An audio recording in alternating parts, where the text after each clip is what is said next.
फटाक 30 सेकंड में खबर। डाउनलोड कीजिए तक ऐप। डिस्क्रिप्शन में दिए गए लिंक पर अभी क्लिक करें। नमस्कार, आप देख रहे हैं बिज तक। मैं हूं रजत देवगन।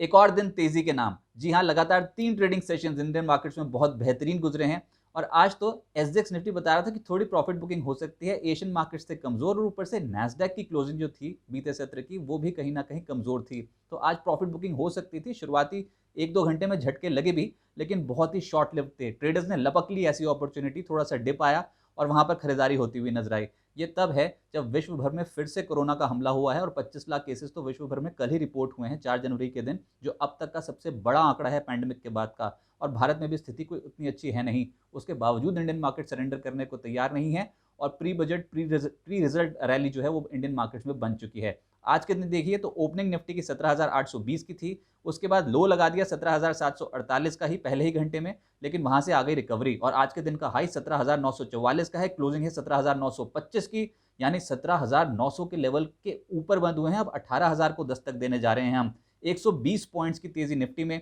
निफ्टी बैंक 855 अंक मजबूत होता हुआ नजर आया। 37,695 की क्लोजिंग है और यहां तो आज दमदार रिटर्न्स मिले हैं, लगभग 2.25% का रिटर्न निफ्टी बैंक में। और सेंसेक्स 367 अंकों की मजबूती के साथ हुआ है बंद। एडवांस डिक्लाइंस निफ्टी की पिक्चर में 33 ऐसे शेयर्स जो हरे निशान में बंद हुए और 17 ऐसे शेयर्स जहां पर लाल निशान की क्लोजिंग हुई है। लेकिन ब्रॉडर मार्केट्स यहां पर 51% शेयर्स एनएससी के हरे निशान में बंद होने में कामयाब रहे और वायदा कारोबार में लगभग 58% फ्यूचर्स ऐसे थे जहां पर हरा निशान देखने को मिला है। इंडिया विक्स, ये सरप्राइजिंग था। आज वोलेटिलिटी भी बढ़ रही थी और मार्केट्स भी बढ़ रही थी साथ में। वोलेटिलिटी लगभग 7% बढ़ी है, 17.23 का आंकड़ा पहुंच गया है। और बजट से पहले अक्सर देखते हैं कि जो विक्स है, इंडिया विक्स, वहां पर इजाफा होता हुआ नजर आता है। आज पहला दिन था जब इतना बड़ा उछाल हमने आता हुआ देखा। निफ्टी गेनर्स में पहले पायदान पे पाएंगे आप बजाज फिनसर्व को। जी हाँ, क्वार्टरली अपडेट्स जो बजाज फाइनेंस ने दिए उसके बाद से हम देख रहे हैं कि दोनों ही शेयर्स में अच्छी तेजी बन गई। बजाज फाइनेंस आज लगभग 4.25% मजबूत हुआ। बजाज फिनसर्व में लगभग 5% की मजबूती देखने को मिली। कोटक बैंक लगभग 3.5% मजबूत। जेएसडब्ल्यू स्टील 3.25% के रिटर्न और ग्रासिम टॉप गेनर्स की लिस्ट में शामिल था, 3% रिटर्न यहाँ पर आते हुए नजर आए। लेकिन जो गिरावट थी उसमें एक सेक्टर प्रबल था। आज बहुत तेजी आईटी स्टॉक्स में हमने देखी। जब बाजार गिर रहा था तो आईटी संभालने की कोशिश कर रहा था। पहली रिकवरी आईटी में ही होती हुई नजर आई थी, लेकिन अब आईटी में है मुनाफा वसूली। वो इसलिए क्योंकि अगले हफ्ते हैं बड़ी कंपनियों के नतीजे। इसके चलते मुनाफा वसूली में अब टेक महिंद्रा को पाएंगे।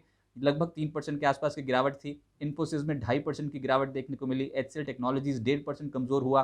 विप्रो में 1% की कमजोरी देखने को मिली। और एक था डिविस लैब्स, जहां पर 1.25% के आसपास की गिरावट आज फार्मा सेक्टर में देखने को मिली डिविस लैब्स में। निफ्टी के top contributors obviously Bajaj finance और बजाज फिनसर्व ही हैं। 20 से 30 अंकों का कंट्रीब्यूशन इनकी तरफ से।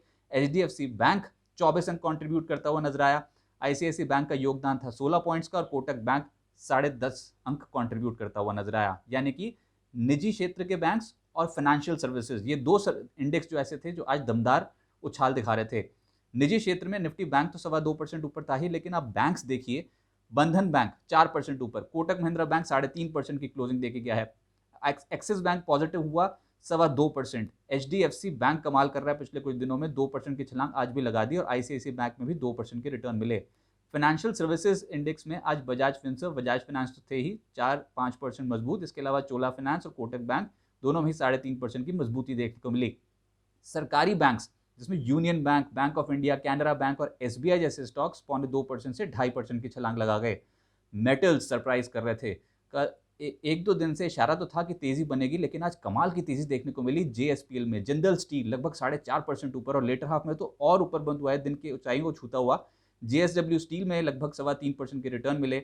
Steel authority, Tata steel, NMDC यहाँ पर 2% से 2.25% के आसपास के रिटर्न। रियलिटी इंडेक्स में ये जो स्टॉक्स हैं लेटर हाफ में चढ़े, जैसे कि ओबरॉय रियल्टी, डीएलएफ, यहाँ पर लेटर हाफ में बहुत अच्छी खरीदारी हो रही थी। ओबरॉय रियल्टी लगभग 4% ऊपर बंद हुआ। सनटेक में 3.5%। इंडिया बुल्स रियल एस्टेट में लगभग 2.25% का उछाल और गोदरेज प्रॉपर्टीज और डीएलएफ 2.25% से 2% तेज। ऑटो इंडेक्स में आज नंबर आया अशोक लेलैंड का 3.25% ऊपर। आयशर मोटर्स 2.5% की छलांग लगाता हुआ। मारुति ने रफ्तार पकड़ी तो ये भी 2.25% ऊपर हो गया। बजाज ऑटो, बालकृष्ण इंडस्ट्रीज जैसे शेयर्स चढ़े। और आज ऑयल एंड गैस क्षेत्र में आज ओएमसीज पे दाव लगा, बेट लगा एचपीसीएल पे, जिसमें 5.25% का रिटर्न मिला। आईओसी, बीपीसीएल जैसे स्टॉक्स 2.5% से 3.25% मजबूत हुए। जीएसपीएल यहाँ पर भी 3% की मजबूती देखने को मिली और गेल लगभग 2.25% मजबूती के साथ हुआ है बंद। फर्टिलाइजर्स का नंबर आया है बजट से पहले। अब आज जो तेज हुआ उसमें चंबल तो था ही, इसके अलावा मद्रास फर्टिलाइजर्स, एरीज एग्रो और NFL जैसे स्टॉक्स 3 से 5.5% मजबूती के साथ हुए हैं बंद। एक ही ऐसा सेक्टर था जो लाल निशान में हुआ, इनफैक्ट IT और मीडिया में मुनाफा वसूली थी, लेकिन IT प्रबल था जहां पर आज मुनाफा वसूली देखने को मिल रही थी, जिसमें L&T इन्फोटेक ये स्टॉक था 3% नीचे, कोफोर्ज में 3% का डेंट, टेक महिंद्रा लगभग 3.25% नीचे, Infosys, emphasis, Mindtree, HCL technologies 1.5% से 2.25% के आसपास के गिरावट झेल रहे थे। और मैं पहले बता चुका हूं कि दिग्गज कंपनियों के नतीजे जो हैं वो अगले हफ्ते अवेटेड हैं, उससे पहले मुनाफा वसूली शुरू हो गई है।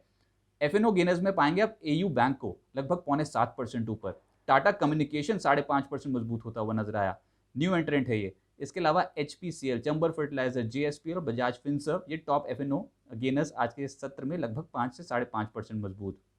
मिड कैप गेनर्स और स्मॉल कैप गेनर्स की सूची है लंबी। मिड कैप में आज नंबर आया है बाल्मर लॉरी का, कमाल कर गया ये स्टॉक 8% ऊपर। HFCL यहाँ पर भी 8% का रिटर्न मिलता हुआ नजर आया। फिलेटेक्स लगभग 8%, ITDC 7.5%, IDBI, Camlin fine, Aster DM जैसे स्टॉक 6.5% से 7% मजबूत हुए। BEML एक और स्टॉक जो 6% की छलांग लगा गया। ऑन मोबाइल ग्लोबल, हिकाल, आवास फाइनेंशियल्स जैसे स्टॉक्स लगभग 6% मजबूत हुए। न्यूलैंड लैब और MSTC 5.5% की मजबूती आज के सत्र में। स्मॉल कैप गेनर्स में ऑटो एंसिलरी शेयर था टालब्रोस ऑटो, इसमें था दमदार रिटर्न और ये स्टॉक लगभग 18.5% ऊपर था।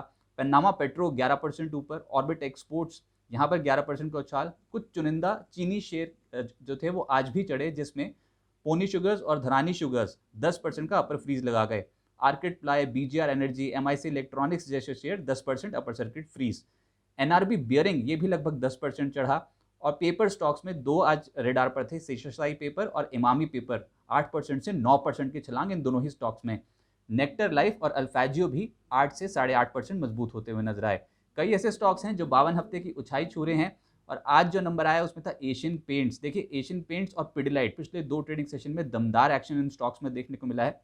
वायदा कारोबार में कमाल कर दिए हैं दोनों स्टॉक्स ने। एशियन पेंट्स भी आज 52 हफ्ते की ऊंचाई को छू रहा था और पिडिलाइट भी। इसके अलावा एस्ट्रल लिमिटेड, गुजरात फ्लोरो और टाटा कम्युनिकेशन जैसे जो शेयर हैं वो 52 हफ्ते की ऊंचाई पे पहुंचते हुए नजर आए हैं। अब आगे क्या होगा, देखिए एक बड़ा इवेंट तो हमारे सामने है ही। US फेड की जो दिसंबर पॉलिसी मीटिंग हुई थी उसके मिनट्स आज जारी हो जाएंगे, तो US मार्केट्स रडार पर रहने वाली है और जो भी क्लोजिंग होगी वो इम्पैक्ट डालेगी इंडियन मार्केट्स पे। लेकिन हाँ, इस समय हम अपने ही बलबूते चल रहे हैं।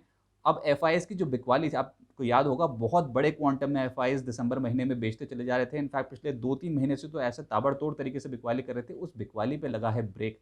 घरेलू संस्थागत निवेशक तो वैसे ही खरीदारी कर रहे हैं, तो अब यहाँ पर हो सकता है कि ये चाल जो है ये और कंटिन्यू होती नजर आए। एक झटका जरूर लग सकता है, लेकिन हाँ ये अभी भी बाय ऑन डिप्स की मार्केट है और ट्रेंड इंटैक्ट है। प्री बजट रैली और प्री रिजल्ट रैली का इसको नाम दिया गया है।